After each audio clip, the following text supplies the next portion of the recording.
நேற்று காலை சுமார் 11:30 மணி அளவில் வீரசோழன் இஸ்லாமிய உறவுமுறை டெஸ்ட் போர்டு அலுவலகத்தில்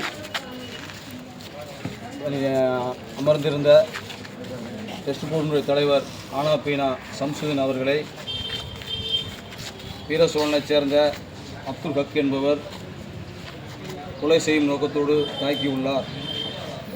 இதன் விவரம், ஜமாத்தைச் சேர்ந்த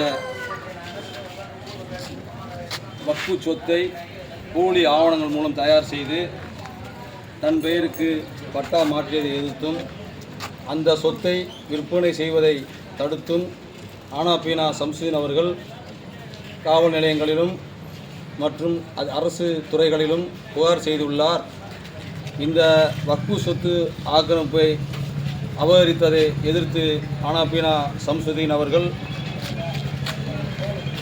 தடுக்கும் முயற்சியில் சட்டமூலமாக நடவடிக்கை எடுத்துக்கொண்டிருப்பதை அறிந்த இந்த நில மோசடி வக்ஃபு சொத்து ஆக்கிரமிப்பாளர் அப்துல் ஹக் என்பவன் அவரை கொலை செய்யும் முயற்சியோடு தாக்கியுள்ளான்.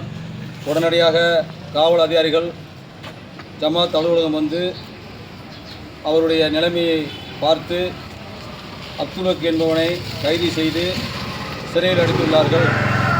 மேலும் இந்த அப்துல் ஹக் என்பவன் பல ஊரின் அமைதியை சீர்குலைப்பதோடு பல வழக்குகளில் சம்பந்தப்பட்டுள்ளான். ஈழ மோசடி வழக்குகளில் தண்டனை பெற்றுள்ளான். இவர் மீது இந்த ஊர் அமைதி பெற வேண்டும் என்ற நோக்கத்தோடு இவன் மீது குண்டாஸ் சட்டத்தை அமுல்படுத்த வேண்டுமென, கைது செய்ய வேண்டுமென நாங்கள் மாவட்ட ஆட்சியர் மற்றும் மாவட்ட காவல்துறையிலே அணுக உள்ளோம் என்பதை தெரியப்படுத்திக் கொள்கிறோம்.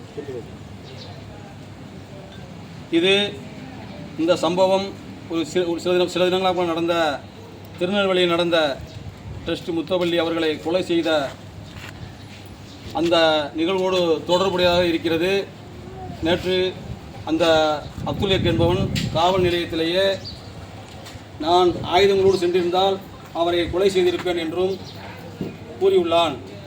எனவே இது அப்துல் ஹக் என்பவனால் இந்த சமூகத்துக்கும் இந்த ட்ரஸ்ட் முத்தவள்ளிக்கும் இந்த ஜமாத்துக்கும் பெரிய பாதிப்பு ஏற்படக்கூடாது என்ற நோக்கத்தோடு சட்ட நடவடிக்கை எடுக்குமாறு அன்புடன் கேட்டுக்கொள்கிறேன்.